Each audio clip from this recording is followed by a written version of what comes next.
मैं हूँ सिया और आप मेरे साथ सुन रहे हैं बानी और आहान की कहानी। फ्रेंड्स, अगर आपको मेरी कहानी पसंद आ रही है और बानी और आहान की नोक-झोंक आपको और ज़्यादा सुननी है तो आप लाइक, सब्सक्राइब और कमेंट करना मत भूलिए। आइए आज की कहानी शुरू करते हैं।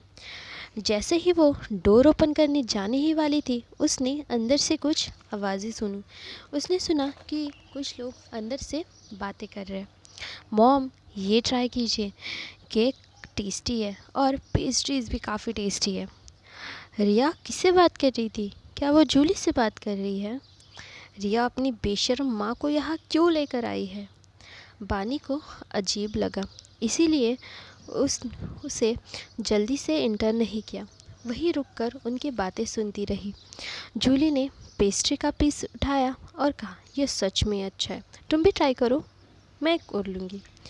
जितना चाहो उतना खाओ, अब हमारे अच्छी ज़िंदगी जीने का वक्त आ गया है।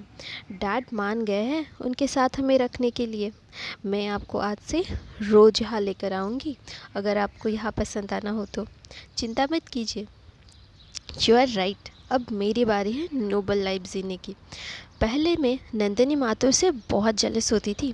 उसके पास बहुत सारी ज्वेलरी और नौकर चाकर थे। जब मैं वहाँ स्विफ्ट हो जाऊँगी ना, तो उसकी सारी ज्वेलरी लूँगी। ऐसा कहते हैं कि वो ज्वेलरी काफ़ी महंगी है और बहुत पैसों की भी है। ये बात सुनकर बानी मुस्कुराई। ये मिस्ट्रेस तो बहुत बेशरम और घिनौनी है। बानी को भरोसा नहीं था कि जूली उसकी माँ की ज्वेलरी छीनना चाहती है। वो ज़रूर पागल हो गई होगी, बानी ने सोचा। बानी वहीं रुकी रही और उसकी बातें सुनती रही।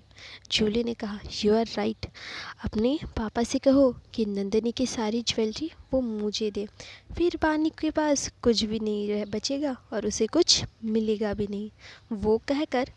ऐसा कहकर वो दोनों हंसने लगे।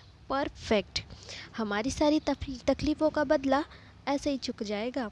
अगर तुम सोचो तो पाओगी कि हम पहले कहाँ थे और अब कहाँ है। विनर्स हमेशा हार्ड वर्क से ही बनते हैं। बानी को लगा कि ये बेशर्म औरत ऐसी फिलोसफिकल बातें तो कह ही नहीं सकती, पर देखो कह रही है। तुमने देखा, नंदिनी और बानी हमेशा हमसे ज़्यादा अच्छी ज़िंदगी जी है उन दोनों ने, पर वो दोनों बहुत बड़े बेवकूफ़ हैं। नंदिनी ने सोचा था कि तुम्हारे पापा उससे बहुत प्यार करते हैं, पर उसने कभी भी नहीं सोचा होगा कि तुम्हारे पापा उसे चीट करेंगे। सेम एज बानी, गुड फॉर नथिंग, सिर्फ सुंदर चेहरा, पूरा माथा खाली है उन दोनों का। जैसी माँ वैसे ही बेटी, स्टूपिड। अपनी माँ के बारे में भला बुरा सुनने के बाद बानी को बहुत गुस्सा आ रहा था। वो खुद को और कंट्रोल नहीं कर सकी और दरवाज़ा खोलकर अंदर चली गई। अंदर दो औरतें बैठी थे, एक रिया और दूसरी वो औरत थी जो वॉल्थ ग्रुप में उस रात थी। ये देखे कि बानी रूम के अंदर आई है, रिया ने एम्बैरस होकर पूछा, तुम कब आई बानी?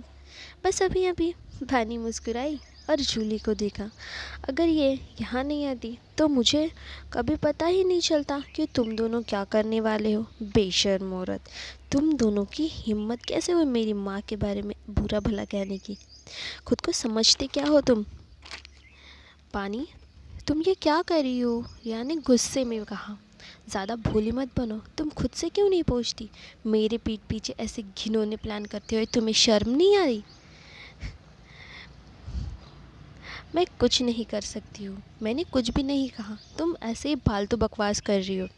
जूली अग्रेसिव होकर बोली, तुम्हारी माँ सिर्फ एक स्टूपिड नहीं पर बेशर्म भी थी। उसने मेरा बॉयफ्रेंड चुराया। क्या उसे लगा था कि वो दोनों हमेशा साथ रहेंगे?